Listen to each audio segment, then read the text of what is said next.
Curvy Line Art School talks about texture.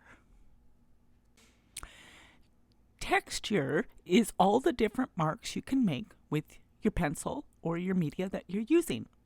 There is a million different textures and different textures for different objects. This one that I'm doing here looks a little bit like fur. Now I'm going to do another one, and this is sort of very angular. It could be used for leaves of trees. This one's little circles, and it could be vegetation, it could be textiles, or maybe fur of a sheep.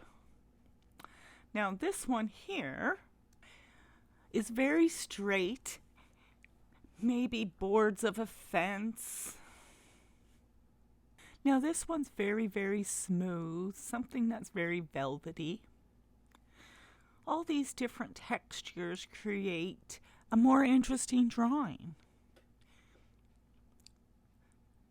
Now cross-hatching, going one way then the other, is very common. Little dots, that can be used for lots of different things, including grass.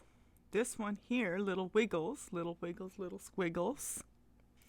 Many of these textures you can use for lots of different purposes, even when you're drawing people or animals or landscape. You might want to use all these different textures, as long as they're different and unique. One of my favorite sayings with texture is you pick a texture and then stick with it for a certain subject matter.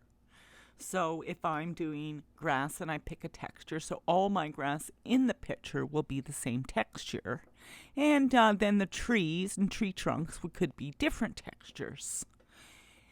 Playing with textures is a lot of fun. And it's amazing how creative you can get when you start experimenting and exploring.